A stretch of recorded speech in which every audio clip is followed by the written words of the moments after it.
Lembrando, a gente começou a fazer associação entre variáveis quantitativas, tá? Desculpe, a gente começou com variáveis qualitativas. A gente vai começar hoje com as quantitativas. Só fazendo um pequeno resuminho assim, tá? A matéria da primeira VAI foi toda a análise univariada. O que significa isso? A análise que você faz quando você tem uma variável. Agora, a gente está fazendo análises quando a gente tem duas variáveis ou mais. Então, qual foi a primeira coisa que a gente fez? A gente aprendeu tabela de contingência, onde você colocava uma variável na coluna, uma variável na linha, e aqui dentro você tinha as frequências, certo? O que a gente aprendeu a fazer aqui? A gente aprendeu primeiro a como estudar a relação entre essas duas variáveis somente calculando distribuições condicionais. A gente aprendeu a encontrar as frequências relativas, né? Encontrando a distribuição da variável da coluna dada a distribuição da variável linha, e aprendemos a encontrar a distribuição da variável linha dada a variável coluna. Foram as distribuições condicionais. Foi a primeira coisa que a gente fez. A segunda coisa que a gente fez foi criar um coeficiente C, que foi o coeficiente de contingência de Pearson. Esse coeficiente varia no intervalo 0,1 e dava para a gente uma medida do grau de associação entre duas variáveis qualitativas, né? Quanto mais próximo de 0, menos associação, quanto mais próximo de 1, mais associação. Essa estatística era baseada na estatística Q², né? Ela tem a ver com a Q², que a gente vai voltar a falar dela. O que era a Q²? É justamente uma estatística que calculava a distância, né, entre a sua tabela de contingência e uma tabela de contingências esperada, né? Se não existisse associação entre a variável linha e a variável coluna, você consegue criar uma tabela de contingência para essas variáveis sem associação. Você vai comparar a sua com essa que é de valores esperados. Quanto maior a distância entre elas, mais associação. Quanto mais associação, maior o valor dessa estatística Q² aqui, que a gente vai voltar a falar dela mais para o final do curso. Tá? E, por fim, a gente aprendeu também que quando a gente está estudando aquelas relações, né, de um desfecho, né, uma causa e um desfecho, principalmente, né, na bioestatística, na área das biomédicas, né, a gente aprendeu a calcular o risco relativo e a razão de chances, ou o odds ratio. A gente viu isso na aula passada, tá?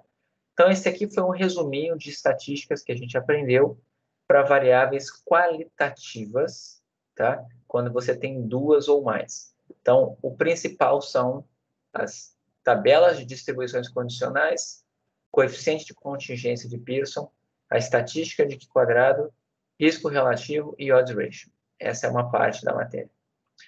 Agora, a gente vai sair disso aqui e vamos entrar no mundo das variáveis quantitativas, tá? As variáveis numéricas. E aí, para isso, a gente vai ter agora dois conjuntos de notas de aula aqui, de slides, tá? Esse daqui, que é o Associações entre Variáveis Quantitativas 1, e depois vai ter o Associações entre Variáveis Quantitativas 2, que são o aula 8 e a aula 9. Esse aula 8 e a aula 9 é que vão ser assunto do teste que a gente vai ter em dezembro. Ok? Então, vamos lá. Eu vou seguir com a matéria até 9 horas, 9h10 no máximo. E depois a gente tira dúvidas, tá? Então, é o seguinte. Primeiro, quando você quer analisar a associação entre variáveis quantitativas, tá? A primeira coisa que vocês têm que saber é que dá para seguir uma abordagem baseada no que vocês aprenderam para variáveis qualitativas. Tem como fazer isso, tá? Como que você faria isso? Para você utilizar, isso é uma análise, vamos dizer assim, um pouco mais pobre, tá? Porque você perde muita informação, mas dá para fazer. Tem situações em que isso vai ser útil para você. Como que você vai fazer? Você pode pegar uma variável quantitativa e agrupar ela numa tabela de frequências. Você sempre vai poder fazer isso com uma variável quantitativa. Agrupar ela numa tabela de frequências. Se você tiver duas variáveis quantitativas, você pode agrupar as duas variáveis e construir uma tabela de contingência, tá? Com essas duas variáveis. Eu vou dar um exemplo disso, tá? Olha esse exemplo aqui, ó. Distribuição de frequências conjunta das variáveis temperatura média do dia e notificações de gripe no dia, tá? Em uma cidade durante um ano. Então, aqui, ó. Isso daqui é uma tabela de contingência, tá? Onde a gente tem notificações de gripe no dia, temperatura média no dia, tá? Então, aqui tem de 0 a 5, 5 a 10, 10 a 15. Essa variável que está aqui, ó, notificações de gripe no dia, ela é de qual tipo?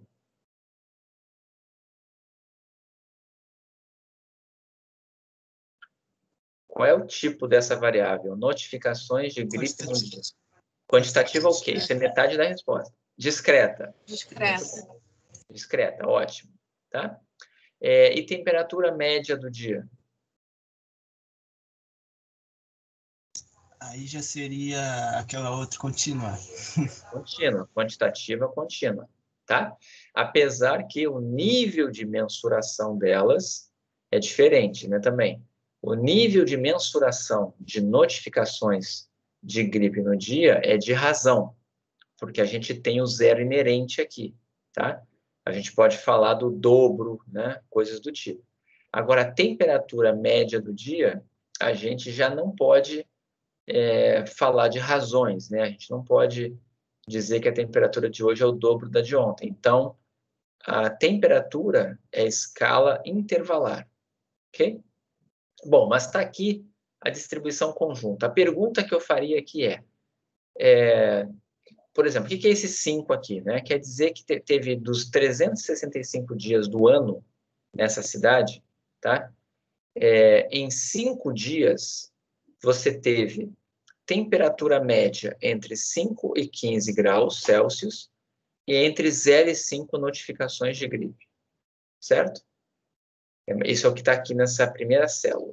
A pergunta é, será que tem associação entre notificação de gripe e temperatura? Será que olhando para essa tabela dá para a gente concluir alguma coisa? Tá? Deixa eu só ver aqui se tem a resposta, tem parte só aqui. Eu vou fazer no R e a gente calcula, tá? Como que você faz para analisar isso aqui? Notem que essas duas variáveis são quantitativas. No momento em que eu fiz essas três classes aqui, ó, coloquei 3 classes para uma delas e 3 para outra, poderia ter sido 4 classes, poderia ter sido 2, eu que fiz dessa forma. Eu já posso utilizar o coeficiente de contingência de Pearson para analisar. Então, esse aqui é um exercício. Deixa eu abrir o R aqui. Eu vou abrir o R aqui rapidinho. Que a gente... Deixa eu pegar aqui. Cadê o meu R, gente?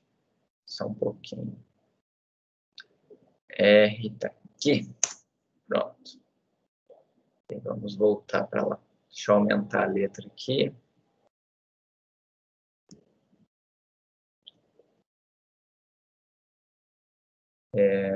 Deixa eu limpar. Tá. Então, vamos lá.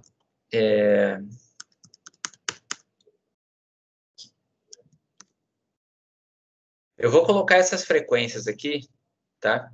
Nas linhas e vou calcular o coeficiente de contingência de Pearson, tá? Então, primeiro eu vou colocar as frequências observadas, tá? Então, eu vou colocar aqui assim, ó, observado, tá? O observado, e eu vou colocar aquelas observações lá. Então, vai ser 5, 46 e 31. Então, 5, 46 31. A segunda linha, 2161, 8. 2161, 8. Por fim, 71, 22 e 1. Espera aí. 22 e 1. 71, 22 e 1. Então, isso daqui são as minhas frequências por linha, tá? Agora eu vou pegar os esperados, o ESP, tá? Os esperados, tá? Lembrando, né? Como é que você faz para encontrar o esperado da primeira célula?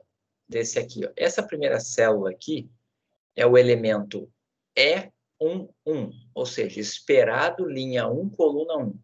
Como é que você encontra ele? É total da linha 1 vezes total da coluna 1 dividido pelo total de observações.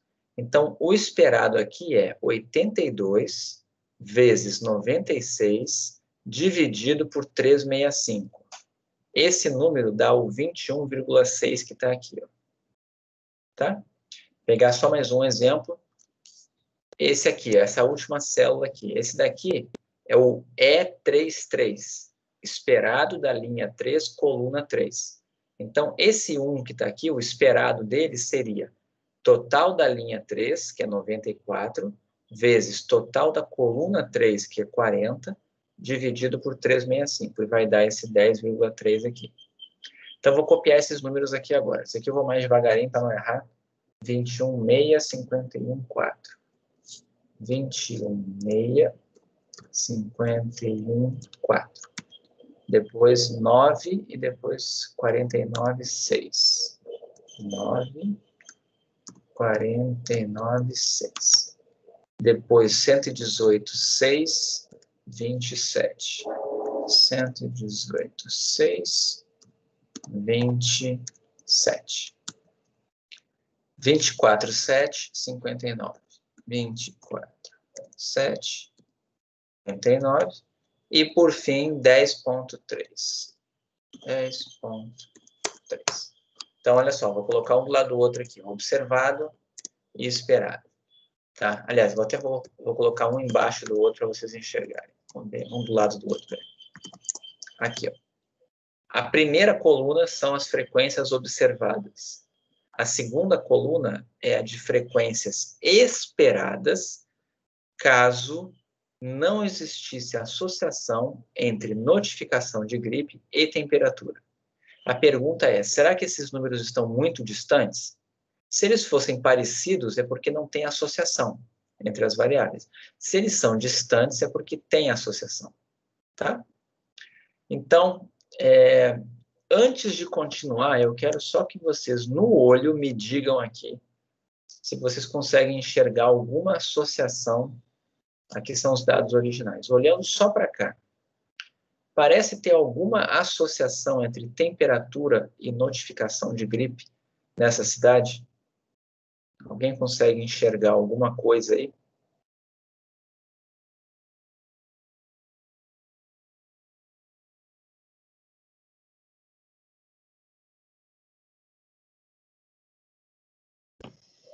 Alguém enxerga alguma coisa? Eu não estou dizendo que tem que enxergar, tá? Eu só estou dizendo que, teoricamente, os dados estão aí, tá? É uma tabela.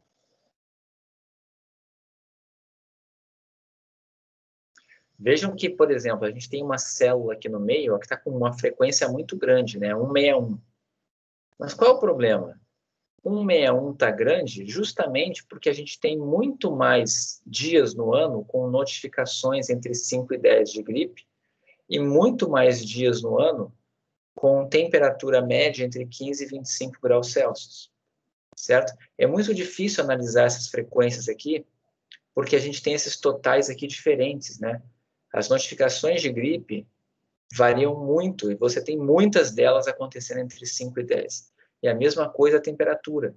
A maior parte dos dias é de temperatura moderada. Tá? Então, isso aqui domina as frequências. É muito difícil você fazer essa comparação no olho. Olha uma outra coisa curiosa também. Eu vou somar as frequências observadas. Quanto é que deu? 365, era o que eu já esperava, né? Eu tenho 365 observações. Quando a gente soma os esperados, tirando o arredondamento, tá? Deu 364,9 por questão de arredondamento. Mas a frequência esperada tem que ser a mesma, tá? Da frequência observada. A esperada e a observada tem que dar igual o somatório. Acontece que aqui, ó, você tem aqueles pontos 6666, coisas 10,333, e aí arredondando aqui, deu isso aqui, tá? Mas se eu colocasse mais casas decimais aqui, isso aqui ia ficar bem próximo de 365, tá? Agora eu vou fazer a estatística de Qi quadrado. A estatística de Qi quadrado, ela é o observado menos o esperado ao quadrado, tá? Então, são as frequências observadas menos as frequências esperadas ao quadrado, dividido pelas frequências esperadas. Então, eu vou colocar esses números aqui para vocês entenderem o que eu estou fazendo. Não, pode ser aqui no R mesmo. Professor, uma pergunta. Oi. Desculpa atrapalhar. O esperado é o total de possibilidades possíveis? Não. O que é o esperado? Olha só. É o seguinte. Você teve 5 casos, 5 dias no ano, teve temperatura baixa e notificação baixa, certo? Se a distribuição fosse igual no ano inteiro, ou seja, se não tivesse nenhuma associação entre notificação de gripe e temperatura, você deveria ter observado 21 casos aproximadamente nessa célula, e não 5. Tá? Se não tivesse associação. Se fosse uma questão assim, todos os dias tem a mesma chance de ter qualquer caso de gripe e qualquer temperatura. Se fosse assim, do tipo temperatura alta ou temperatura baixa, não afeta casos de gripe, tá? Você deveria ter observado exatamente essa configuração de frequências aqui, ó. É como se fosse uma tabela num mundo onde não tem associação, tá? E essa daqui é a sua tabela. Eu vou comparar a minha tabela, com uma tabela que seria o esperado caso não existisse associação. Entendeu? Entendi, obrigado. Oi? Entendi sim, obrigado. Tá. Então, o que acontece? Como é que a gente faz a primeira, né? A primeira que está aqui é 5 menos 21,6 ao quadrado dividido por 21,6. É o primeiro valor que eu vou fazer da estatística aqui quadrada. Mais o segundo valor, 46 menos 51,4, tudo isso ao quadrado, dividido por 51,4. Ou seja, é o que está aqui na fórmula. Observado menos esperado ao quadrado, dividido pelo esperado. Notem que os valores observados, né, vão ser 9 valores, tá? E aí é só somar eles. Então, eu vou chamar aqui de Qi, tá? Eu vou chamar aqui de Qi2, tá? Qi quadrado. O Qi quadrado é o somatório desses números ali, desses observados menos esperado ao quadrado sobre esperado. E quanto deu isso?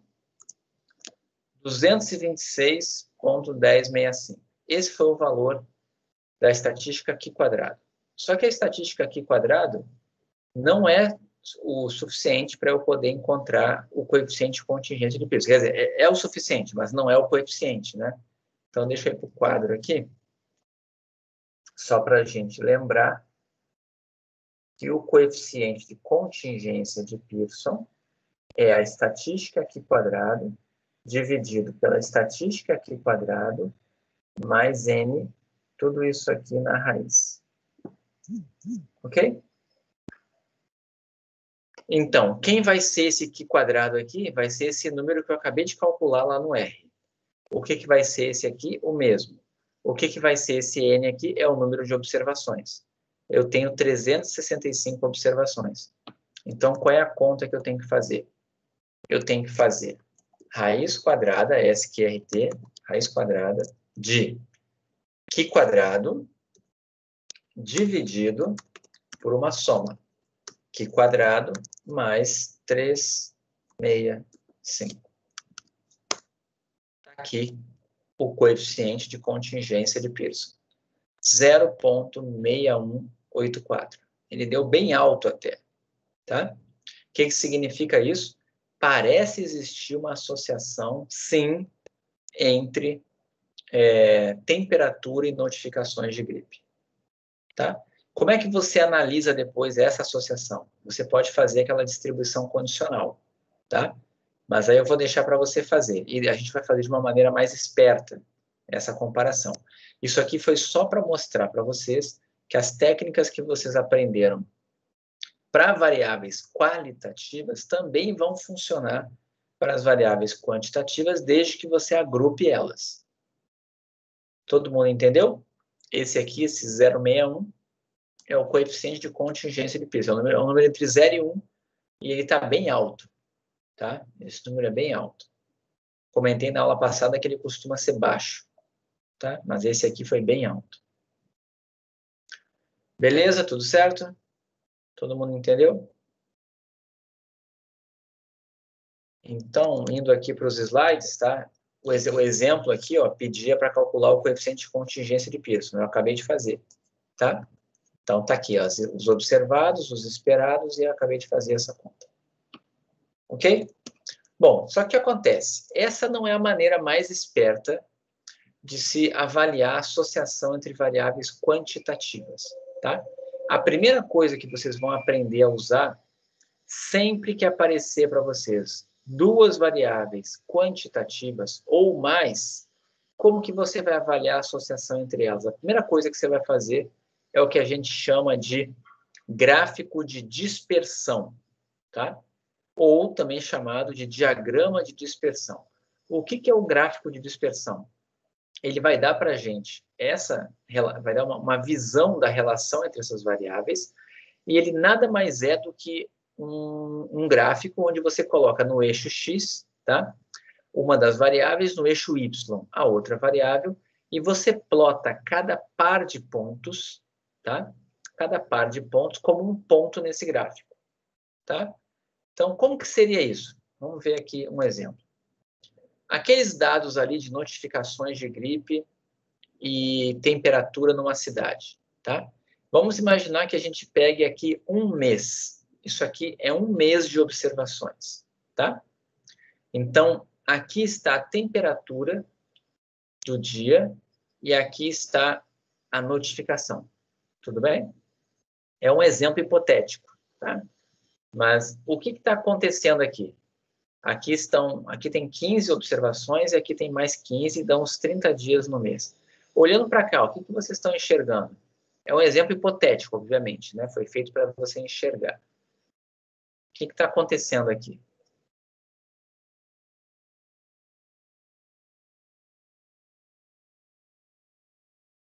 Quanto menor a temperatura, mais notificações. Mais notificações, certo? Ou seja, né, quanto mais frio, mais notificações de gripe. É o que você teria com esses dados aqui. Como é que seria um gráfico de dispersão, então? Você vai colocar no eixo X, tá? Uma das variáveis, e no eixo Y, a outra variável. Uma dica, tá? Sempre coloque a variável que pode vir a ser uma possível causa no eixo X e a variável que pode ser a consequência no eixo Y. Nem sempre você tem aqui uma relação de causa e efeito, tá?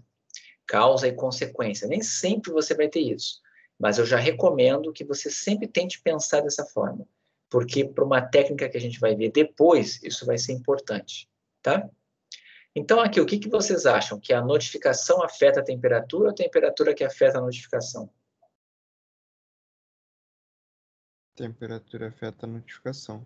Temperatura afeta a notificação, né? Então, a possível causa aqui seria a temperatura e a possível consequência ou efeito seria a notificação. Então, o que você vai fazer? Você vai colocar num gráfico de dispersão uma das variáveis no eixo X, uma das variáveis no eixo Y. Uma coisa importante, A variável, quando você colocar dessa forma aqui, ó, a origem aqui, ó, não vai precisar ser o 00, como vocês estão acostumados a fazer em cálculo, tá? Só para ficar claro o que eu estou querendo dizer. Lá em cálculo, sempre que você for fazer um gráfico, você vai ter assim, né? Aqui você vai ter o x, aqui você vai ter o f de x ou o y, né? Esse ponto aqui, ó, sempre vai ser o 00, certo? É o zero tanto na escala da variável que está na linha do x, quanto da que está na coluna, no eixo y, certo? Mas um gráfico de dispersão, você não precisa fazer assim. Num gráfico de dispersão, você pode chamar aqui, por exemplo, aqui é o 0, aqui é o 10, aqui é o 20, aqui é o 30. Você pode fazer coisas desse tipo aqui. E aqui, por exemplo, poderia ser 1000, aqui poderia ser 2000, aqui poderia ser 3000 e aqui seria o 0, né? Mas você pode fazer coisas desse tipo aqui, ó, tá? É meio esquisito? Tá? Mas o que importa é, o eixo X tem que ter uma escala e o eixo Y tem que ter uma escala, mas você pode cruzá-los onde você quiser, tá? Isso aqui os matemáticos vão à loucura quando eles veem a gente fazer isso, tá? Mas para fim de análise dos dados, eu não preciso manter essa relação aqui, ó, do 0. Tá? Por que isso? Porque se eu fosse fazer uma relação desse tipo, imaginem só, se você fosse comparar uma variável x que varia entre 0 e 30, espera aí só um pouquinho, que varia entre 0 e 30, e uma variável y que varia entre 0, que varia entre 0 e 3000. O que ia acontecer? Você ia ter que fazer um gráfico com uma escala absurda. Como é que ia ficar a escala do seu gráfico? Seu gráfico ia ficar assim, né? O eixo y, para aqui ser 3000, e aqui ser 2000, aqui ser 1000, e aqui ser 0. Quando você fizesse o seu eixo x, se você fosse manter essa escala, tá? Só um pouquinho que ficou torto aqui. Deixa eu tentar fazer aqui em cima. Quando você fosse fazer o eixo x aqui, você ia ter que comparar ali de 0 a 30, né? De 0 a 30, a variação aqui ia ficar uma coisa daqui assim até aqui. Ó. Ia ser, vou botar em vermelho aqui para enxergar, mas ficaria uma coisa assim, ó, ficaria um eixo desse tamanho aqui. Ó. Nem isso, tá? Ficaria um gráfico assim muito tosco, tá? E você não ia enxergar nada nesse gráfico. Então, o que a gente faz?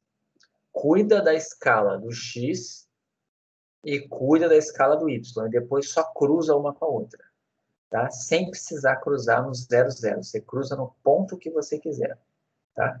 Então, vamos ver aqui, por exemplo, neste gráfico aqui, olhem só. A origem aqui, ó, está cruzando, notificações de gripe está variando de 0 a 7. E temperatura está variando aqui de 10 até 30, né? Então, eu estou colocando o ponto de cruzamento entre a variável que está na linha, e a variável do eixo x e a variável do eixo y, está no ponto 10, 0. Está vendo? 10, 0. Essa é a junção das duas. E o que é cada ponto do gráfico? É exatamente isso aqui, ó. Primeiro par de pontos. 11,7, 11, desculpe, e 7. Então, você vai aqui. Temperatura 11, né? Está mais ou menos aqui, com 7 notificações. Esse primeiro ponto que está aqui no alto, ó, é exatamente essa primeira observação aqui. Ó. Quem é a segunda observação? 14,4 e 7. Então, o 14 está mais ou menos aqui, ó, perto do 15, e a altura é o 7. Então, esse daqui é o segundo ponto. Ó. Certo? E assim por diante. Estão os 30 pontos aqui. Ó. Tá? Aí eu pergunto para vocês, depois de fazer o gráfico de dispersão e apareceu isso daqui, ó, fica muito mais fácil de você analisar. Olhando para esse gráfico aqui, vocês conseguem detectar qual é o padrão claro que está aparecendo aqui? Foi aquilo que já foi comentado, né, por alguém aí. Quanto maior a temperatura, menos notificações de gripe. Quanto menor, desculpe, a temperatura, mais notificações de gripe. E você encontrou isso olhando o padrão desses pontos aqui no gráfico. Todo mundo entendeu? Qual é a ideia? Sim. Então, vamos lá. O que acontece? Quando você olhar um gráfico de dispersão, você vai procurar 3 coisas. Então, eu já vou avisar desde agora, tá? Quando eu pedir para você olhar a relação entre 2 variáveis quantitativas, somente para o caso quantitativo, eu sempre vou esperar 3 coisas que você me fale. Eu vou querer que você me fale da direção, da forma e da intensidade. Eu vou falar de cada uma delas de forma separada, tá? A primeira coisa que a gente vai falar é a direção. O que é a direção? A direção da relação ou a direção da associação diz para a gente, tá? O que acontece quando uma das variáveis cresce. O que acontece com a outra, tá? Se você tiver a seguinte situação, valores altos de uma variável estão associados com valores altos da outra variável. E valores baixos de uma variável estão associados com valores baixos da outra variável. Quando você estiver nessa relação, você vai dizer que tem uma associação ou relação positiva, tá? Se você tiver valores altos de uma variável associados com valores baixos da outra e vice-versa, você vai estar diante de uma relação negativa, tá? Então, aqui, ó, olhando para o que está aqui, ó, valores altos de uma variável, que é, por exemplo, temperatura, né? Notem que valores altos de temperatura estão associados com valores baixos de notificações de gripe. E valores baixos de temperatura estão associados com valores altos de notificações de gripe. O que significa isso, então? Uma relação aqui negativa. Todo mundo está vendo? Que é uma relação negativa. Uma cresce, a outra diminui. Uma diminui, a outra cresce. Tá? Então, a primeira coisa que a gente está vendo é qual é a direção da relação. Você tem que dizer que ela é negativa nesse exemplo. Tá? Então, está aqui escrito no slide. Ó. No exemplo anterior, temos evidências de uma relação negativa entre temperatura e número de notificações de gripe. Tá? Uma coisa importante também é que a gente tem que sempre procurar outliers. Tá? Às vezes, a gente tem outliers nos nossos dados e eles acabam atrapalhando um pouquinho a avaliação dessa associação entre as variáveis. Tá? Todo mundo entendeu a questão da direção? Tudo bem? Eu sempre vou esperar essas 3 coisas. Já falei de uma delas. Tá? Aqui, ó, tem um exemplo de uma associação positiva. Tá? Por que ela é positiva? Porque a gente tem valores altos da variável x associado com valores altos da variável y. Tá? E valores baixos da variável x associados com valores baixos da variável y. Então, isso aqui é uma relação positiva entre x e y. E aqui tem um outro exemplo genérico de uma associação negativa entre x e y. Tá? Professor, então quando é crescente e decrescente, isso é a direção? Isso que você falou, por exemplo, se você imaginasse uma reta aqui, né? Se você imaginasse que essa relação aqui isso aqui parece uma linha, né? Parece uma linha reta, você poderia olhar o coeficiente angular dessa reta. Se essa reta tiver inclinação positiva, é porque eu tenho uma relação positiva. Se tiver relação negativa, é porque eu tenho uma relação negativa. Ok? Se você tiver inclinação, né, da reta. Ok? O problema é que Ok. nem sempre você vai ter esse comportamento bonitinho aqui, tá? Você vai ver que o padrão não costuma ser assim, tá? Isso aqui é só exemplo de livro, que é assim. Se um dia você encontrar um fenômeno que tem essa associação aqui, ó, isso aqui é uma associação fortíssima, isso aqui é algo difícil de você encontrar na prática, tá? Bom, agora, forma e intensidade. Nessa disciplina, tá? Vocês até vão identificar algumas formas diferentes, mas a gente não vai entrar muito em detalhes, porque vocês não têm conhecimento ainda de cálculo para poder trabalhar com formas complicadas de relação. Mas tem uma forma que vocês já vão poder fazer sempre, e que é a mais comum e a mais utilizada, assim, todo mundo começa a aprender modelos estatísticos, começa com ela. Que forma é essa? É a forma linear, tá? É exatamente o exemplo que foi perguntado agora, né? Tem a ver com a ser crescente, tem a ver com alguma reta ali dentro? Tem a ver, tá? Quando a gente estiver falando de forma de associação ou forma da relação, a forma mais simples que existe é a forma linear, ou seja, a relação linear. O que significa isso? É quando você, ao olhar para o gráfico de dispersão, você consegue pensar que uma reta fica muito bem ajustada a esses pontos, tá? A pergunta aqui que eu faria é, se você olhasse para esses pontos aqui, ó, qual é a função matemática que você está aprendendo em tópicos de matemática lá e cálculo que mais parece essa associação que você está observando aqui, tá? A mais simples de todas é pensar numa reta. Ok? Se você achar que parece uma reta esse comportamento, você vai poder dizer que existe uma relação linear entre as variáveis x e y. Linear. Esse é o nome que você vai utilizar. Tá? Então, tá aqui, ó. As relações lineares, em que os pontos apresentam o padrão de uma linha reta, constituem uma forma importante de relação entre duas variáveis. Então, aqui tem um exemplo. Número de anos de serviço e número de clientes de agentes de uma companhia de seguros.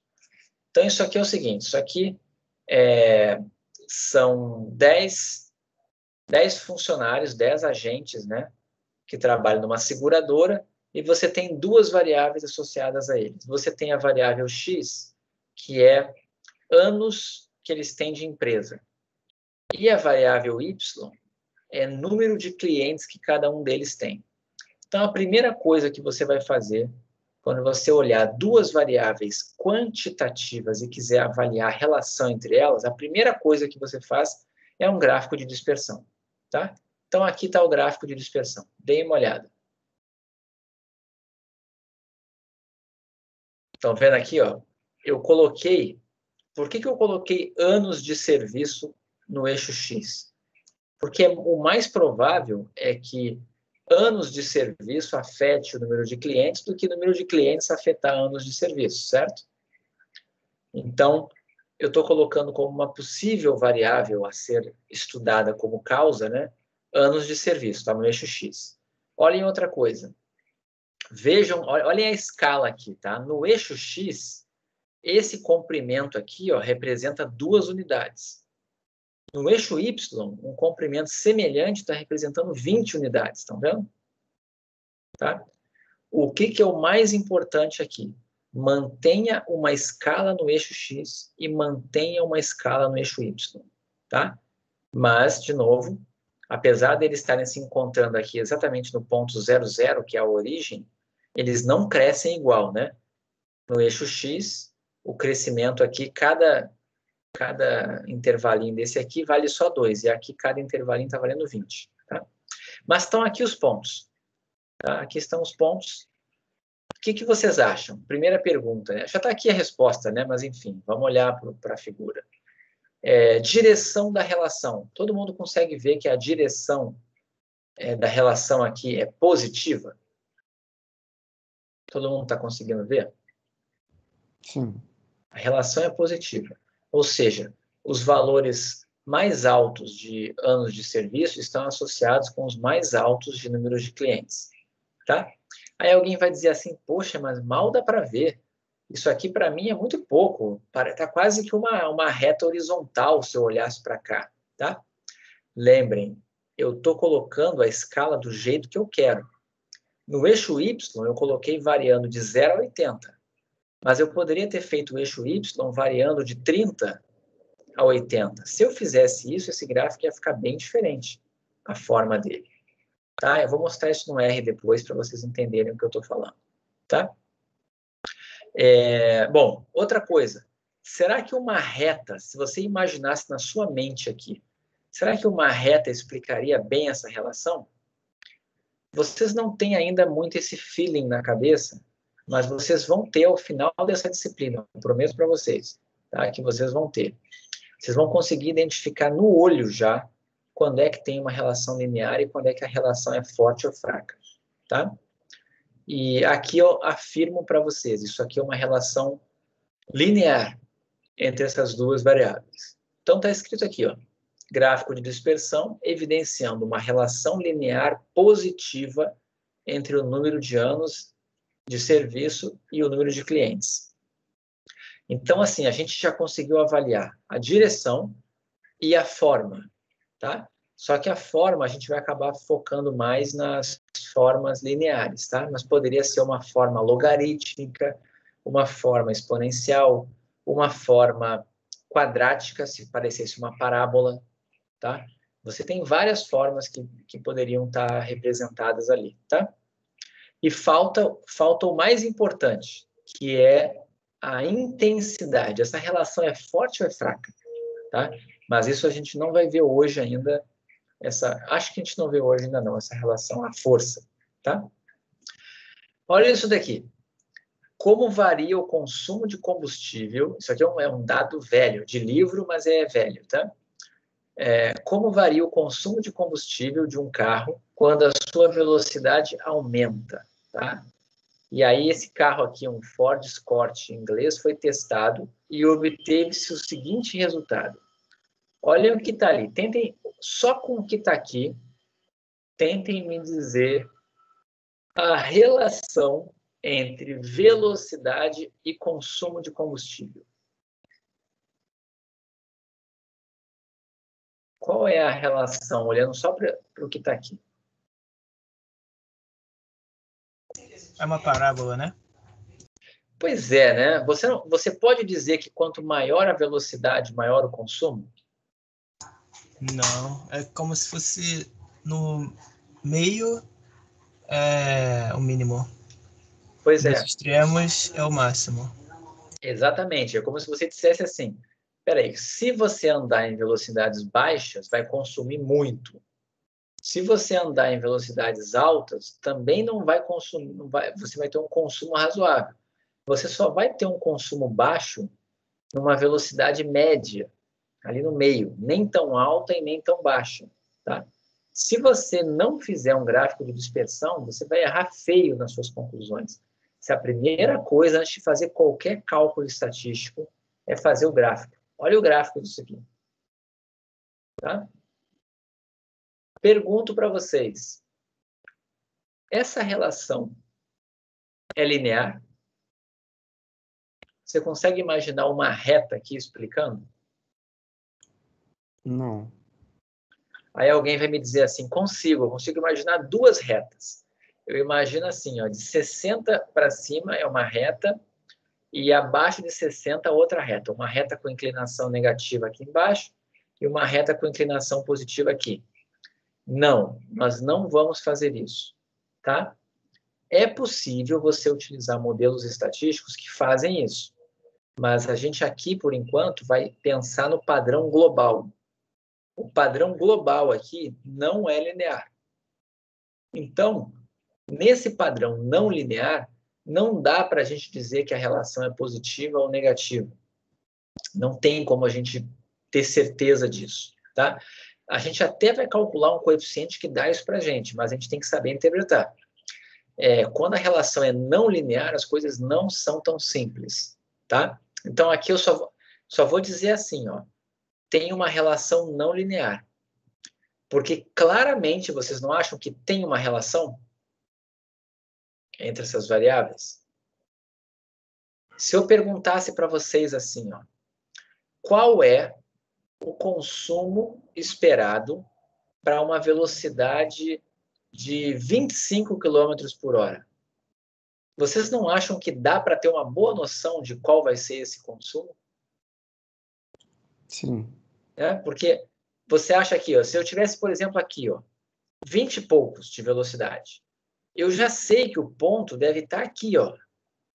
Eu não acho que o ponto vai estar aqui em cima ou aqui embaixo, ele deve estar ali, ó, tá? Então, qual é a ideia? A ideia é a seguinte, quando você estiver analisando um gráfico de dispersão, se acontecer isso daqui, ó, tá?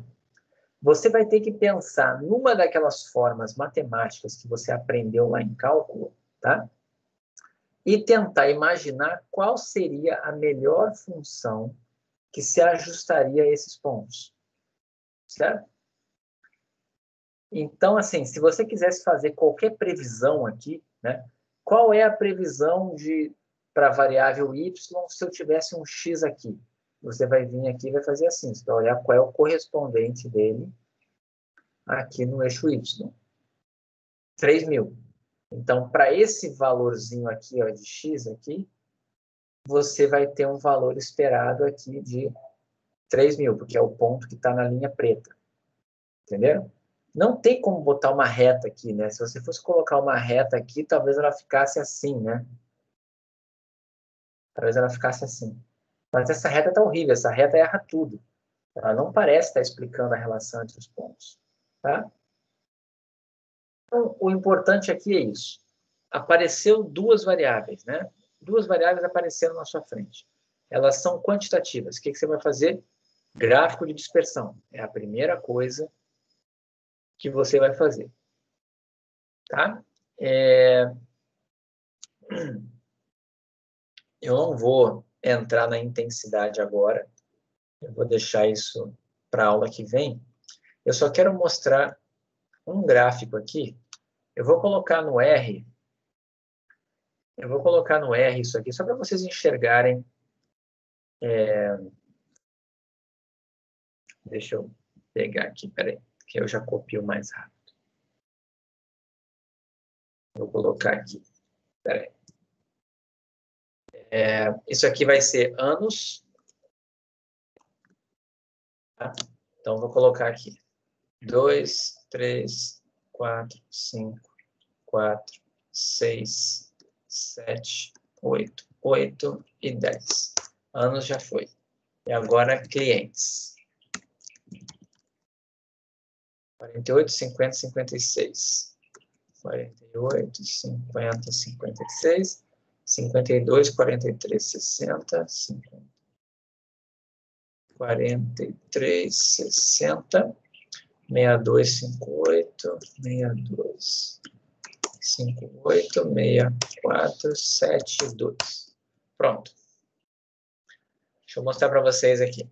Eu vou fazer aqui um plot de anos versus clientes. Vou colocar aqui lado a lado. Vamos lá. Como mentir com estatística, né? As pessoas sempre falam isso. Olhem esse meu gráfico aqui, ó. Ele está um pouquinho diferente do que estava lá nos slides, estão vendo? Olha só, vamos pegar o dos slides. É o mesmo gráfico, é a mesma informação, tá? Mas olhem da maneira que está aqui, ó. Vocês concordam que se você imaginasse uma reta aqui na nossa mente, parece que essa reta tem uma inclinação, mas é uma inclinação fraquinha? É uma inclinação de leve, do tipo assim, está levemente crescente esse negócio, vocês estão vendo? Sim. Mas por que está acontecendo isso? É porque esse gráfico começou no zero. Tá? O eixo Y, desculpe, começou no 0 e vai até 80. Quando eu fiz aqui no R agora, olha como é que eu fiz. Olha a variação do eixo Y. Começou no 47, 40, começou no 48, mais ou menos. e acabou aqui perto do 80, mas não chegou no 80. Olhem como é que ficou. Não ficou uma inclinação bem mais acentuada? Ficou, né? É o mesmo gráfico. Eu só mexi na escala, certo? Então, eu vou mostrar aqui para vocês. Deixa eu botar aqui. Vou colocar de novo esse aqui. E vou mudar a escala agora aqui. Eu vou colocar o Y variando de 0 a 80. Olha lá. É o mesmo gráfico, só que num o eixo Y está variando de 0 a 80 e no outro de 42, 44, né? Nem lembro ali quanto é que dá. Até 70 e poucos. Estão vendo a diferença? Aí eu vou mostrar agora como que você faz isso aqui ficar ainda pior. Eu vou fazer a variação do eixo Y até 200. Olha lá. Se você olhasse para esse gráfico aqui, ó, e eu perguntasse para você, parece ter associação entre anos de trabalho e número de clientes? Se você olhasse assim desavisadamente, você vai dizer, olha, levemente, quem tem mais anos de estudo tem um pouquinho mais de clientes, né? Se eu quisesse piorar isso aqui, é só aumentar mais ainda. Vou botar aqui 700. Olha esse aqui. Estão vendo ali? É exatamente a mesma informação que está nos 4 gráficos. Tá? Esse é o efeito visual. Esse é o problema se você usa a escala igual. Eu vou mostrar outra coisa agora para vocês. Se vocês fossem seguir a escala que você aprende lá em cálculo, você seria obrigado a colocar os 2 eixos na mesma escala e começando no 0. Eu vou colocar um indo de 0 a 80 e o outro indo de 0 a 80, como você faria lá em cálculo. Espera aí. Xlim, espera aí. Olha só. Olhem esse gráfico aqui. O que vocês acham dele? O eixo X está indo de 0 a 80, o eixo Y de 0 a 80. Tá? Olha como é que ficaram os pontos lá. Até dá para ver, mas eu estou fazendo um gráfico desse tamanho aqui, que só tem área útil nesse pedacinho aqui. Ó. É aqui que estão os dados, certo? Então, o estatístico jamais vai fazer o gráfico desse tipo aqui. Não tem por que ele olhar 80 anos de trabalho. Ninguém tem 80 anos de serviço. Então, eu vou cortar no eixo X somente para a parte que me interessa. Então, aqui o ideal seria eu fazer assim, ó, somente indo até 10. Não tem ninguém que tem mais de 10 anos de trabalho. E ainda assim, esse aqui não está legal, porque o Y não precisa começar no 0. Então, por isso que o ideal, o gráfico mais ajustado aqui, é esse aqui. Ó. Tá? Esse aqui é o que melhor está mostrando a relação entre X e Y. Todo mundo entendeu? Viram como é fácil enganar, né? Você mostra um gráfico, você consegue fazer qualquer reta aqui ficar paralela ao eixo horizontal. Para parecer que não está crescendo nem decrescendo. Você consegue fazer. Basta mexer na escala. Ok? Vocês têm que treinar o olho de vocês, quando olham um gráfico de dispersão, sempre a ver a escala. Professor, Okay? Oi? Por isso que o senhor falou que é tão importante descobrir, tentar inferir, né, qual variável é dependente, porque aí você pode ajustar o X no intervalo de interesse, Sim.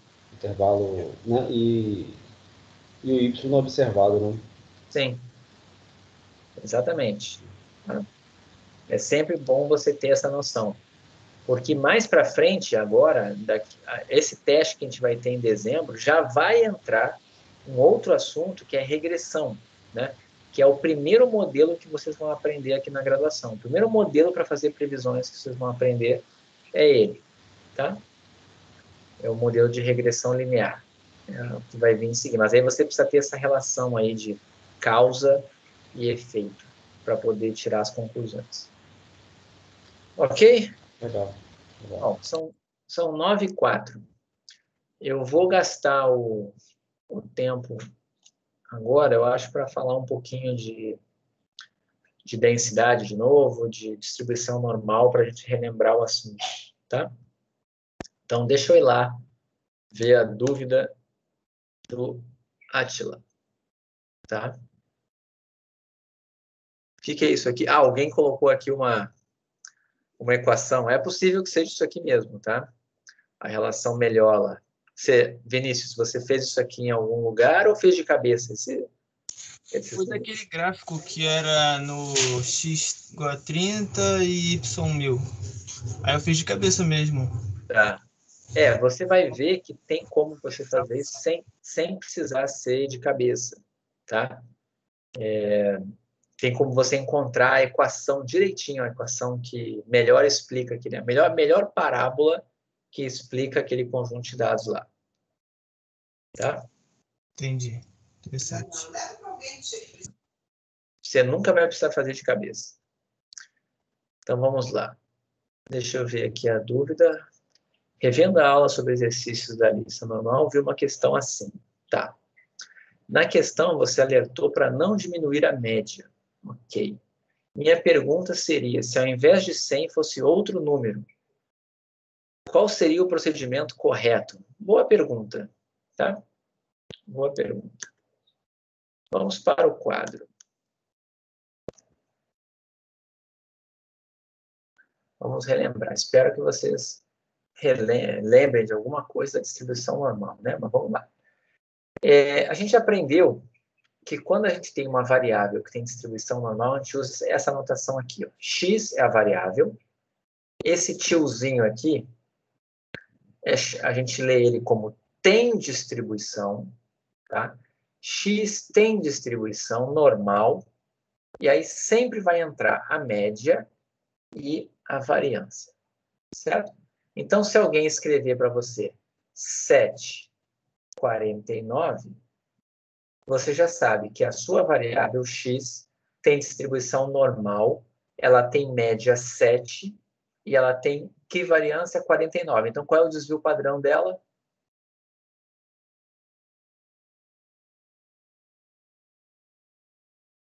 Sete, que é a raiz quadrada.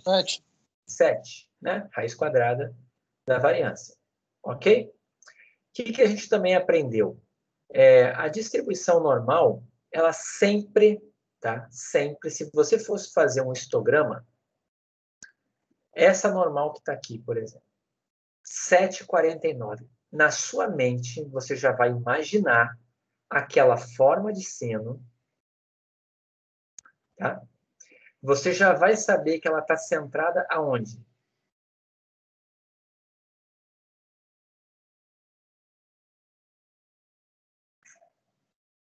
Quem é o centro dessa distribuição aqui? Nesse exemplo que está aqui no quadro. 7. 7. Ok? A distribuição normal é sempre centrada na média. A gente também sabe que se você subir aqui 1, 2, 3 e subtrair 1, 2, 3 desvios padrões, você vai ter certos percentuais da curva. Por exemplo, se você considerar a área entre 2 desvios padrões, desculpem, abaixo da média e 2 desvios padrões acima da média, você vai ter 95% da área. Se você pegar 3 desvios padrões abaixo da média e 3 desvios padrões acima da média, a área aqui dentro já é 99,73%. Então, cada desvio padrão aqui vale 7, certo? Então, por exemplo, quem é o primeiro desvio padrão que eu tenho aqui? O primeiro desvio padrão abaixo da média é o 0. O primeiro desvio padrão acima da média é o 14. Todo mundo entendeu? Um desvio padrão acima da média, um desvio padrão abaixo da média. Agora vamos lá. 2 desvios padrões abaixo da média é o menos 7. 2 desvios padrões acima da média é o 21. 3 desvios padrões abaixo da média é o menos 14. 3 desvios padrões acima da média é o 28. O que significa isso, então? Entre o menos 14 e o 28, se você pegasse essa área aqui dentro, certo? Você teria 99,73% da área no intervalo menos 14, 28. Todo mundo entendeu isso? Então, se isso aqui fosse uma população, você ia dizer que 99,73% dos elementos da população têm valores de x entre menos 14 e 28. Ok? Todo mundo entendeu isso? Esse sempre vai ser o padrão. Você vai imaginar a média, a normal está centrada nessa média, e cada desvio padrão para cima e para baixo vai dando essas relações que a gente já tinha visto. Como é que você faz para encontrar essas proporções, esses percentuais aqui dentro? Usando a tabela.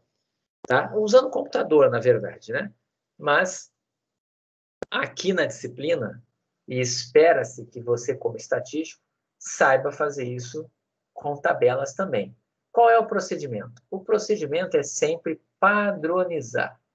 Como que você padroniza uma variável? Ou seja, faz ela ficar com média 0 e variância 1. Como é que você faz isso? Você vai fazer x menos a média dividido pelo desvio padrão. Guardem sempre essa relação aqui. Ok? Consequentemente, daqui também vem outra relação. Daqui também vem a relação que x é igual a z sigma mais mi. Notem que você também tem essa relação aqui, que vem dali. Certo? Ou seja, se alguém te der um valor padronizado, você despadroniza dessa forma aqui da direita. E se alguém te der um valor despadronizado, você padroniza subtraindo a média e dividindo pelo desvio. Então, isso aqui é um tem a ver com o outro. Tá? O ponto é o seguinte, então. Se alguém perguntasse para você assim, qual é a proporção de elementos ou de valores x que são menores do que 21? Tá? Como é que você ia fazer isso? Tá? Você, teoricamente, teria que olhar para cá, para essa figura aqui, e quer saber a área de menos infinito até o ponto 21. Todo mundo entendeu isso? Deixa eu descer aqui de novo. Vou fazer o gráfico aqui pequenininho. Aqui está a normal. Ela está centrada no 7. Né? Vamos imaginar que o 21 está aqui. A proporção de elementos menores ou iguais a 21 é exatamente a área de menos infinito até o ponto 21. A área embaixo da curva da normal. Certo? Todo mundo entendeu isso aqui? Sim. E o que acontece? Para você encontrar essa área, você deveria fazer a integral aqui. A integral. Só que você não sabe fazer essa integral. Então, você vai usar a tabela. Mas você não tem a tabela da normal 749. Você não tem essa tabela. Você pode fazer no R. No R tem. Mas numa tabela de livro, não tem. Você só tem a tabela da distribuição normal padrão.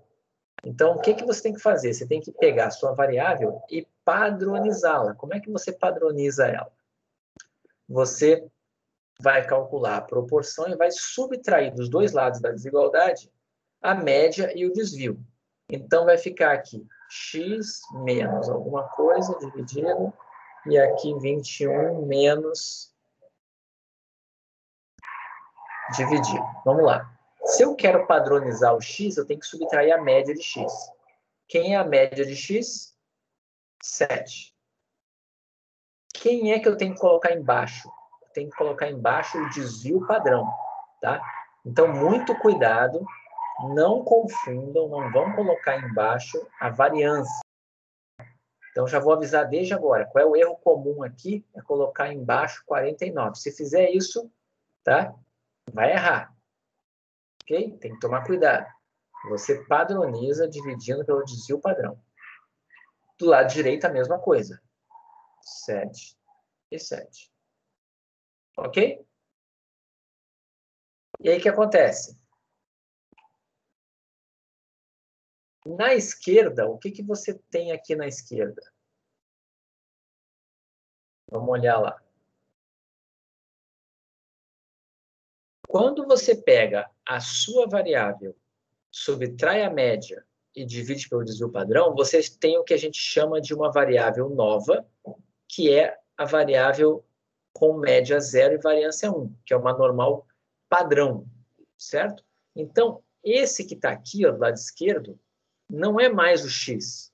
Agora é o x padronizado. Então, ele nada mais é do que o nosso z, certo? Agora ele virou z. E do lado direito, vai ficar 21 menos 7, 14. 14 sobre 7, 2. Ou seja, a gente está dizendo que calcular a proporção de valores menores do que 21 numa normal 7,49 é a mesma coisa que calcular a proporção de valores menores do que 2 numa normal padrão. Todo mundo entendeu? Percebam aqui que era 2. O que é o 21? 21 é exatamente 2 desvios padrões acima da média 7. Então, na padronizada, tem que dar 2 desvios padrões acima da média 0. Certo? E aí sim, essa proporção aqui você vai olhar na tabela. Então, vamos ver lá na tabela. Aqui, né? Vamos abrir aqui.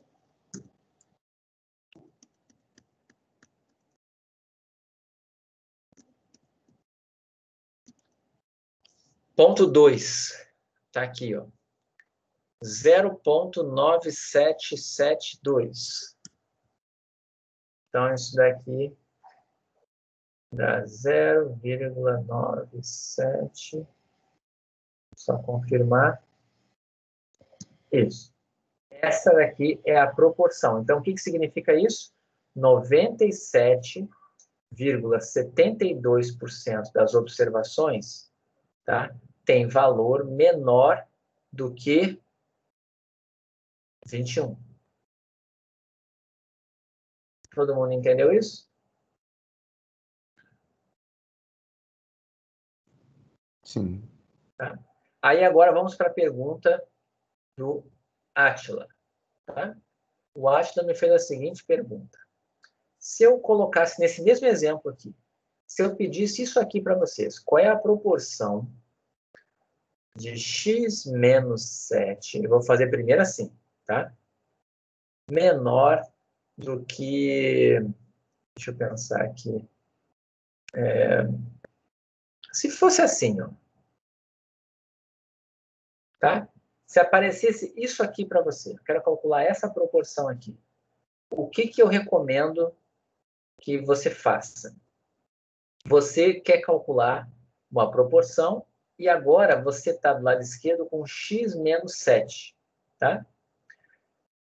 Para você padronizar o x, você teria que subtrair a média e dividir pelo desvio padrão, certo? Porque o que é o x padronizado? O x padronizado é x menos 7 sobre 7. Todo mundo entendeu? X menos 7 sobre 7 é a variável padronizada. Aqui já está x menos 7. Qual é o erro comum aqui? O erro comum é você fazer isso aqui, ó. X menos 7 sobre 7. Se você fizer isso aqui no automático, vai dar ruim, tá? Por quê? Porque aqui na esquerda vai ficar x menos 14 sobre 7. Só que x menos 14 sobre 7 não tem distribuição normal padrão. A distribuição normal padrão tem que ser x menos a média de x dividido pelo desvio padrão de x. Então, o que você vai fazer? Você não vai subtrair 7, porque o 7 já está lá.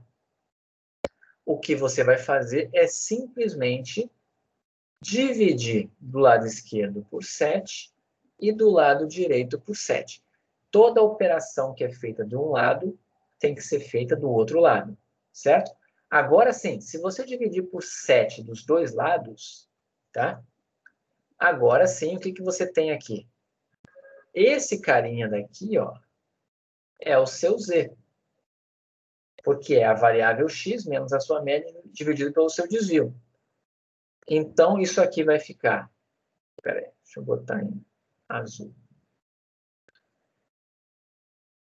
Isso daqui vai ficar a proporção de z menor que 2. Entendeu? Eu ainda não cheguei na pergunta do Átila. Tá? O Átila me fez a seguinte pergunta. E se aparecesse assim, ó? Proporção de x menos 2 menor do que 14. O que se faz aqui? X menos 2 não é x menos a média, certo? Tá? Tem milhares de formas de fazer, mas aqui eu recomendo para você não errar esse 2 ali, não te interessa ele, vamos eliminar esse 2 da história. Como é que eu elimino aquele 2 ali da história? Basta eu somar 2 dos dois lados. Se eu fizer x menos 2 mais 2 menor que 14 mais 2, o que eu acabei de fazer? Somei 2 unidades dos dois lados, certo? Tudo bem? Então, o que vai acontecer aqui? Do lado esquerdo vai ficar x. E do lado direito vai ficar 16. Todo mundo entendeu? Ou seja, nada mais é do que jogar esse menos 2 aqui para o lado direito. Gustavo, Oi. Fácil diminuir 5? Então, isso é outra forma. Eu só quero dizer o seguinte, numa prova, fazendo na pressa, tá? Só digo assim, cuidado, tá? Porque para fazer assim, você está fazendo de cabeça um passo, né? Enfim, uma soma, não tem como errar, mas enfim. É a mesma coisa o que você está falando. O que eu estou falando é a mesma coisa. Só estou dizendo que eu faria assim para evitar erros de bobeira, tá? Então, o que acontece? Depois que eu somei 2 aqui, voltei para o x. Agora eu parto do zero. O que eu vou fazer aqui? Eu vou fazer a proporção de x menos 7 sobre 7 menor que 16 menos 7 sobre 7. E aí, esse carinha aqui da esquerda é o z. Certo? O que foi comentado agora, né? De que eu já tenho aqui menos 2. Subtrair 5, né? Se eu subtraísse 5 do lado esquerdo aqui e do lado direito, né? Já estava resolvido. Porque se eu subtraísse 5 do lado esquerdo, já ficava x menos 7 na esquerda. E na direita ficaria 14 menos 5, 9. Resolveria. Tá? Mas o raciocínio que foi feito aí pelo aluno que me fez a pergunta, por trás, no fundo, ele estava fazendo isso aqui, né? Ele estava imaginando o quanto faltava para 7. Né? Já estava com menos 2, falta só menos 5 para poder chegar em menos 7. Mas eu recomendo, tá? Muitas vezes, dependendo do que você tiver, é melhor você não tentar fazer de cabeça. Tá? Aqui, em Introdução à Estatística, é tranquilo, não vai ter problema. Mas mais para frente no curso, você vai ter coisas do tipo assim, ó. Você vai ter a proporção de x menos um negócio monstruoso aqui, cheio de constantes. Uma constante c mais d sobre outra coisa. mais outra coisa, você vai ter um negócio horroroso ali. Recomendo. Se livra dele primeiro e depois subtrai a média, tá? Para não confundir. Mas, de novo, eu não estou preocupado com a maneira como você vai fazer. Eu estou preocupado que você chegue na resposta correta, tá? Então, aqui, só terminando, nesse exemplo aqui, você ficaria com a proporção de Z menor que 16 menos 7, né? Daria 9 sétimos. Ok? Aí você ia procurar 9 sétimos lá na tabela da normal. Todo mundo entendeu a dúvida aqui do Átila? Né? O que acontece quando o que eu estou subtraindo não é o que eu quero? Tá? Seja lá o que for, você tem que fazer algum algebrismo, alguma conta que caia sempre nisso aqui, ó. X menos a média sobre o desvio. Tá? Sempre vai ser isso. E o que vai variar de um exercício para o outro é justamente quem é a média e quem é o desvio. Nesse exemplo aqui, os dois eram 7. Tá? Mas só porque a variância era 49. Se a variância fosse qualquer outro número, já não seria 7, 7 aqui. Ok? Deixa eu ver se tem mais alguma dúvida lá nas mensagens. Espera aí.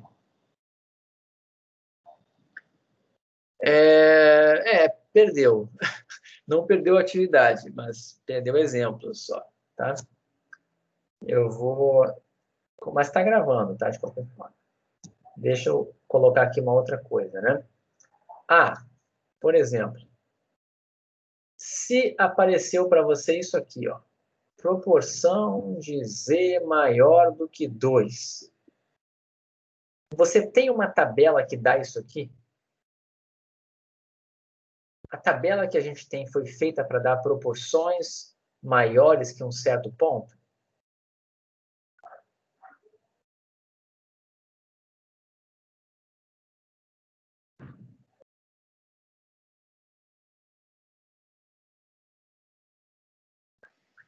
Não, tá? Não foi feita. A tabela que a gente tem, ela dá para a gente as áreas de menos infinito até um certo ponto. Se você quer a proporção de Z maior do que 2, você quer essa área aqui, ó. Todo mundo concorda comigo? Você quer essa área aqui. Você tem duas maneiras de encontrar essa área. Tá? Vou perguntar para vocês. Se eu tiver dado para vocês uma tabela somente com o lado positivo, vamos botar aqui assim, ó, igual, eu vou botar duas situações, tá? Eu vou chamar aqui da situação A e a situação B. A A é a tabela dos positivos. E a B é a tabela dos negativos. Lembrando o que é a tabela dos negativos e dos positivos, né? É isso aqui, ó. Essa aqui é a tabela dos positivos e essa aqui é a tabela dos negativos. Tá? Se você está diante de uma tabela dos positivos ou dos negativos, tá? Se acontecer de você só ter um lado dela, tá? Como que você vai fazer? Então, pergunta aqui. Se você tem a dos positivos, como é que você vai fazer para encontrar essa proporção de Z maior do que 2? Alguém tem alguma sugestão para mim? Como é que eu encontro essa área aqui numa tabela que só tem o lado positivo? Ou seja, eu sei a área de menos infinito até o zero, de menos infinito até o meio, de menos infinito até o 1, menos infinito até o 2, e assim por diante. Mas eu não tenho nada negativo. O que eu faço? Alguém tem alguma sugestão de como encontrar essa área aqui?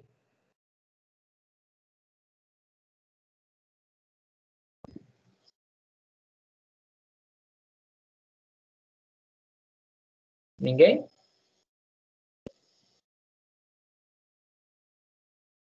Não sabem mesmo? Isso vocês têm que saber, hein?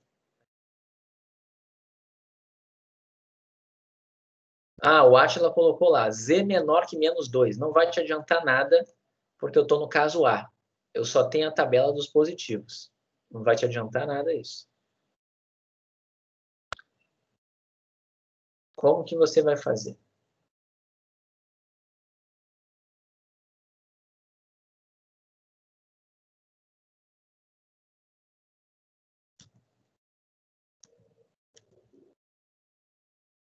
Alguém colocar 1 menos Z sobre menor que 2.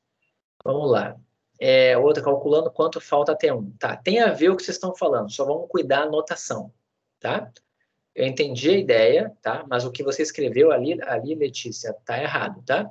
Acho, a princípio, pelo que eu tô vendo ali. Vamos ver. Olha só. Qual é a área que eu tenho embaixo da curva total? Qual é a área que eu tenho embaixo da curva total?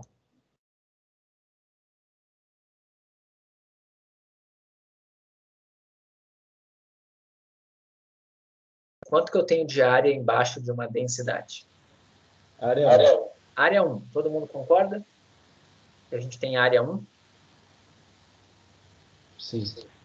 Vocês concordam, então, que se a gente pegasse a área total e subtraísse essa área aqui, ó, a área da esquerda, a gente obteria a área da direita, a área azul? A área total menos essa área branca vai dar a área à direita, concordam? Sim. Todo mundo concorda comigo? Sim. Então, o que acontece? Se isso é verdade, então eu posso dizer o seguinte, no item a proporção de Z maior do que 2 é a mesma coisa que a área total menos a área, ou seja, a proporção de Z menor ou igual a 2. Todo mundo concorda? Sim. Sim. Então, você vai fazer exatamente assim. Você vai pegar 1 menos e esse número aqui você vai pegar na tabela. Z menor do que 2, qual é a área que eu tenho de menos infinito a 2? Essa está lá. Se você só tem o lado positivo, você só tem esse lado aqui. Então, você vai vir aqui no 2. 09772. Então, você vai vir aqui e vai fazer 1 menos 0,9772. E vai chegar na resposta. Todo mundo entendeu isso? Agora, vamos imaginar o seguinte. Vamos imaginar que você não tem o lado positivo. Você quer calcular a proporção de Z maior do que 2 e você não tem o lado positivo. Você só tem a tabela com o lado negativo. Tá? O que você faz? Se você está de um lado e quer jogar para o outro lado, tá? Você sempre vai poder fazer isso. Eu vou botar aqui um desenho. Se aqui está a sua normal padrão, tá? Vamos imaginar que aqui está o 2 e você quer essa área aqui. Se você só tem o lado negativo, você vai ter que espelhar essa área aqui do lado esquerdo, certo? Então, você imagina essa área aqui do lado esquerdo. E a minha pergunta é, quem é o ponto de interrogação ali?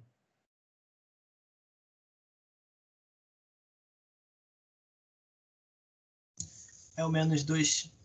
É o menos 2. Todo mundo concorda comigo? Que o ponto de interrogação é exatamente o menos 2? Por quê? Porque ela é simétrica. Certo? Esse carinha aqui é o menos 2. Ok? Então, o que significa isso? A proporção de observações maiores do que 2, ela tem que ser exatamente igual à proporção de observações menores que menos 2. Todo mundo entendeu isso? Sim. Então, Isso daqui é só você olhar. O que é proporção de z menor que menos 2? É a área de menos infinito a menos 2. Isso a tabela me dá. Vamos na tabela dos negativos. A área de menos infinito a menos 2 é o 0,0228. Então, já vem direto aqui. 0,0228. Entenderam? E a resposta é a mesma. Só que eu fiz o caso B olhando o lado negativo. E no caso A, eu fiz olhando o lado positivo. Todo mundo conseguiu enxergar aqui? As duas coisas são verdade. Proporção de z maior que 2 é 1 menos a proporção de z menor que 2. E a proporção de z maior que 2 é igual à proporção de z menor que menos 2. Nos dois casos, eu cheguei no mesmo número. Ok?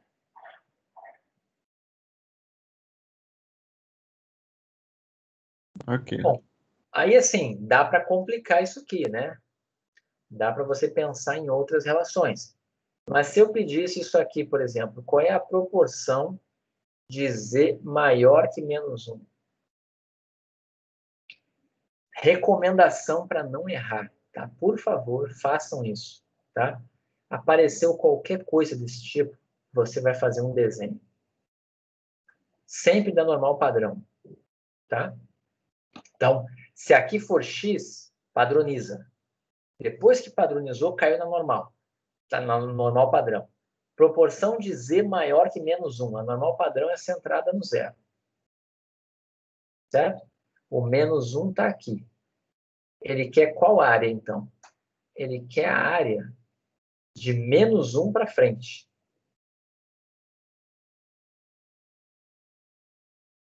Todo mundo entendeu aqui? Sim. Se ele quer aquela área ali, como é que você pode encontrar ela? Se você tiver o lado negativo, você pode fazer 1 menos, né? Vamos lá. A área total é 1. Se eu quero a área da direita, eu posso fazer 1 menos a área da esquerda. Então, 1 menos a proporção de z menor. Esse menor igual dá no mesmo, tá? Menor ou menor igual vai dar no mesmo aqui, tá? Que o menos 1. Todo mundo entendeu essa expressão que está aqui? Sim. E aí você vai olhar no lado dos negativos. Porque você vai olhar aqui, ó, essa tabela da normal, que dá as áreas acumuladas até o ponto menos 1. Todo mundo está vendo? Você olha nos negativos. Então, quem é esse cara aqui? É esse aqui, o menos 1, 0,1587. Então, aqui ficaria 1 menos 0,1587. Tá? Mas vamos imaginar que você quisesse ver olhando o lado dos positivos. Você não tem a tabela dos negativos, só tem a dos positivos. Como é que você vai fazer isso? Você vai ter que espelhar essa área para o outro lado. Então, eu vou fazer um desenho aqui embaixo.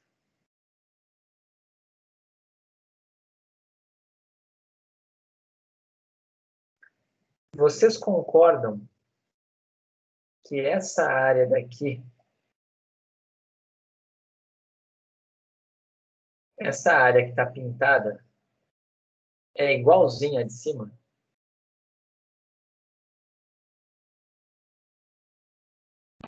A área pintada embaixo é igual à área pintada em cima? Todo mundo está enxergando? Concorda comigo? Sim? E uma pessoa só concordou, está todo mundo discordando de mim, é isso? Vocês estão enxergando, gente? Eu preciso saber se vocês estão entendendo aqui ou não. A área de menos 1 até mais infinito é a mesma área de menos infinito até 1. Todo mundo está enxergando?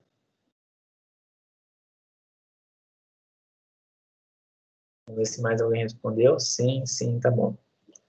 Agora tá melhor. Então, o que acontece? Se essa área é a mesma, então eu posso dizer que a proporção de Z maior que menos 1 é a mesma coisa que a proporção de Z menor que 1. Entendeu? Olhando a simetria. Olhando porque eu sei que a normal é simétrica. E agora sim, aonde que eu vou olhar essa área aqui? Onde eu vou encontrar essa área? No lado positivo. Porque o lado positivo vai me dar a área de menos infinito até o ponto 1. Aí eu venho lá no lado positivo. Vamos lá. Lado positivo, 1. Está aqui, ó, 0,8413. Então, a resposta aqui é 0,8413. Já está direto. Entenderam? Tudo vai depender se você quer olhar no lado negativo ou no lado positivo. Se você quiser olhar no lado positivo, você vai ter que espelhar para ter um ponto de referência no lado positivo. E se você quiser no lado negativo, você tem que espelhar para o lado negativo. Tem situações que não precisa espelhar, já vai cair direto no lado que você quer. Tá? Mas sempre a gente vai ter essas duas relações aqui. Né? Ou você transforma direto de um lado para o outro, ou você faz essa noção aqui de que a área que eu quero é 1 menos a área que eu não quero. Tá? Aí, acho que foi a Letícia escrever um negócio ali, que eu disse para tomar cuidado. Cuidado, tá? Porque em nenhum lugar eu escrevi 1 menos Z. Certo? Em nenhum lugar eu escrevi 1 menos Z. O que a gente escreve é 1 menos a proporção de Z estar em algum intervalo. Certo? Não tem 1 menos Z. Ok? É por isso só que eu fiz o alerta ali. Tá? Bom, e agora uma outra coisa, só para relembrar. Isso daqui é quando eu dou o valor do quantil e peço a proporção. Mas e se fosse o contrário? Se alguém pedisse para você, né? Se eu dissesse assim, deixa eu botar aqui. Se eu dissesse assim, ó, uma certa variável tem distribuição normal com uma média qualquer, média 21 e variância 142, que seja. Qualquer normal. E eu perguntasse para você assim, ó, qual é a proporção de valores, tá? Não, desculpa, qual a proporção não. Qual o valor que separa os 15% maiores? Se eu pedisse isso aqui para você, qual é o valor de X que separa os 15% maiores? Então, imagina só, X é uma variável que tem lá os seus números, em média está 21, a variância é 142, então o desvio padrão é a raiz quadrada de 142, tá? Por que eu botei 142, né? Vamos botar 144, tá? Que aí fica com uma raiz quadrada melhorzinha, né? Bom, a pergunta aqui é, qual é o valor que separa os 15% maiores? Sempre que uma proporção e pedir um número, é porque eu estou pedindo um quantil para você. Tá? Estou pedindo um quantil. Qual é o quantil que eu estou pedindo nessa questão aqui? Qual é o quantil que eu estou pedindo nessa questão? E respondam isso é importante. O valor que separa os 15% maiores é qual quantil?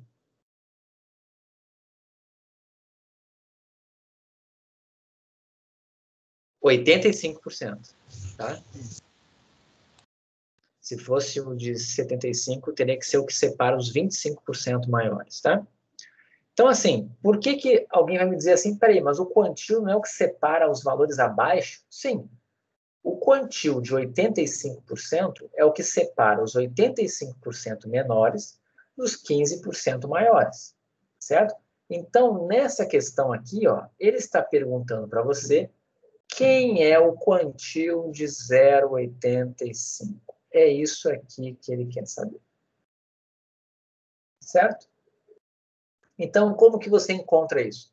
Depois que você identificou que você quer o quantil de 85%, você vai encontrar ele. Quem é o quantil de 85% na normal padrão? Você vai vir na normal padrão. Uma pergunta. Esse número é positivo ou negativo na normal padrão? O quantil de 85%, ele é positivo ou negativo na normal padrão?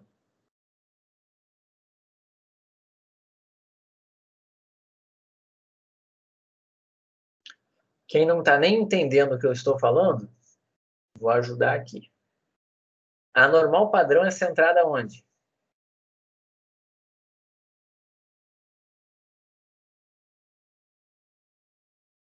Centrada onde? Zero. Zero. No zero. Ela é centrada no zero. Certo? Ela é simétrica. Então, quanto é que eu tenho de área do lado esquerdo? Nessa primeira metade aqui, quanto é que é a área que eu tenho embaixo dela? 0,5 de um lado, 0,5 de outro. 0,5 de um lado e 0,5 de outro. Eu quero o quantil de 85%. É o valor que separa 15% do lado direito e 85% do lado esquerdo. Se eu já sei que até a metade tem 50%, se eu quero 85%, é porque esse número está à direita do zero. Todo mundo concorda? Que o quantil de 0,85 tem que estar à direita do zero, ele tem que ser maior do que zero. Porque o zero é a mediana, é o quantil de 50%. Então, ele tem que ser maior. Todo mundo entendeu isso? Sim. Então, quem é o quantil de 85%? Você vai lá na tabela dos positivos e procura aqui dentro 0,85. Você vai chegar exatamente aqui, ó. 0,84, 0,84, 0,85. Tá? Então, está entre esses dois caras aqui, ó. Está entre o 1,03 e o 1,04. Todo mundo está entendendo de onde estou tirando isso? Sim. Aqui, ó. 1,0. Aí estou aqui, ó. Na coluna do 003 e do 004. Está entre esses dois aqui. Tá?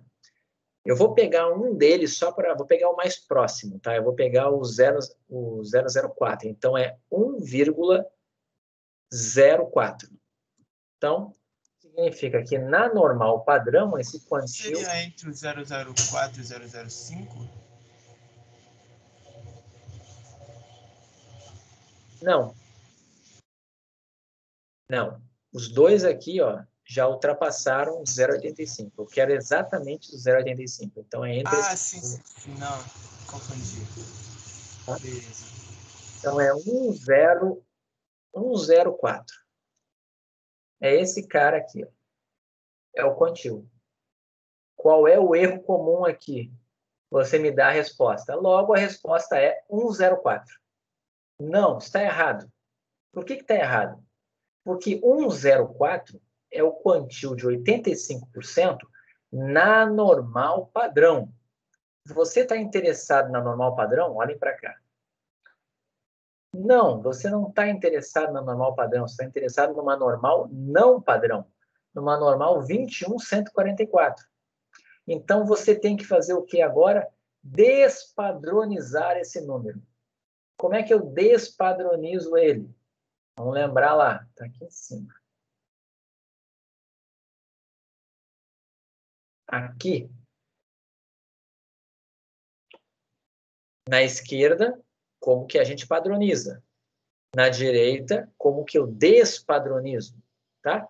Que nada mais é do que substituir o z pelo valor padronizado e encontrar o x. Todo mundo entendeu isso aqui? Essa expressão aqui é essa daqui em função de x. Tá? Então, o que você vai fazer? Eu vou até usar outra expressão para não ter que guardar duas na cabeça. Vamos pensar numa só, né? Então, desce, desce, estamos aqui. Então, eu sei que z é igual a x menos mi sobre sigma. Isso aqui eu sei. Consequentemente, o meu valor padronizado, que é 1,04, é igual ao meu valor despadronizado menos a média sobre o desvio. Por que 21 e 12? Porque é o que está aqui. Ó. 21 e 144. Lembrem que se colocar a variância lá, vai errar, tá? Tem que colocar o desvio padrão. Já estou avisando desde agora, porque todo semestre alguém erra isso. Desvio padrão, certo? Então, depois de encontrar essa expressão aqui, ó, aí você isola o x. Então, o x é 1,04 vezes 12 mais 21. Pronto. Aí é só fazer essa continha aqui que você vai descobrir quem é o contínuo. Vamos botar lá no R. 1,04 vezes 12 mais 21. Deixa eu botar aqui. 1,04 vezes 12 mais 21. 33,48. Então, a resposta aqui é 33,48. O que significa isso? Esse 33,48 é o que separa os 15% maiores dos 85% menores numa normal não padrão, numa normal 21,144. Tá? Então, a resposta aqui é 33,48. É o quantio de 85%. Entenderam? Então, assim, é certo, tá? É certo que no teste de quinta eu vou colocar uma questão em que eu peço para vocês uma proporção e uma questão que eu peço um quantio. Ok? Só que a maneira como eu vou pedir é que é a surpresa da história, tá? Mas é certo que vocês vão ter que encontrar uma proporção num caso e um quantio no outro caso. Ou pode ser que misture numa mesma questão as duas coisas, mas é sempre isso. Ou encontra uma proporção dado um quantio, ou encontra um quantio dado uma proporção. Tudo bem? Todo mundo entendeu a ideia aqui da normal? Esse é o básico de normal. Tá? Mais alguma dúvida? Não, eu não vou cobrar transformações, tá? É importante você guardar na cabeça só assim. Existem transformações que fazem os dados ficarem mais normais, né? Vamos dizer assim. Mas eu não vou cobrar a transformação. Posso até dizer assim, suponha que os dados originais deram tal coisa.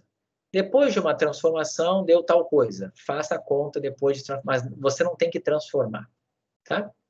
Alguém perguntou, por que não faz diferença aquilo ali? Ah, vocês vão aprender isso em probabilidade 1.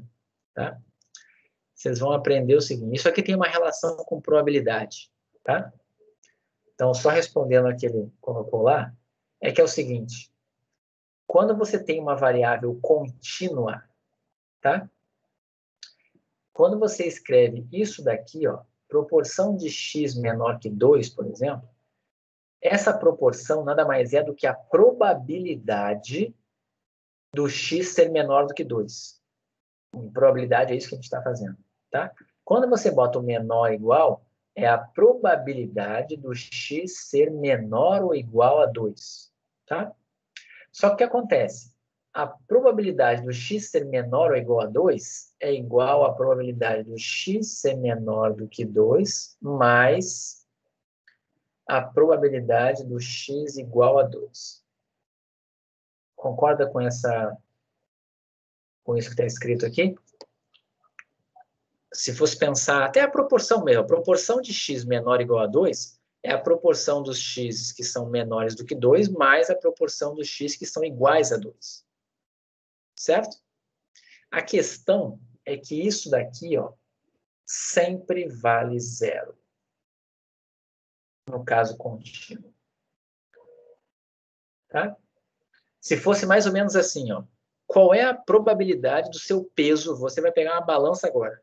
Qual é a probabilidade do seu peso dar 70 quilos, mas numa escala com 100 casas decimais? Qual é a probabilidade do seu peso dar exatamente 70 quilos numa escala, numa balança que tem uma medição que vai até 100 casas decimais? É 0 essa chance. Tá? Quanto mais casas decimais eu coloco, mais se aproxima de 0. Porque se a variável lá é contínua, ela pode assumir qualquer valor no intervalo. Então, mesmo que você diga para mim que tem 70 quilos, você não tem 70 quilos. Você tem 70, alguma coisa. Ou 69, alguma coisa. Ninguém vai ter exatamente 70 quilos. Certo? Então, você vai aprender que quando a variável é contínua, a chance dela assumir um valor específico é sempre 0. Então, não faz diferença nenhuma colocar aqui menor igual ou menor, porque esse cara aqui sempre é 0.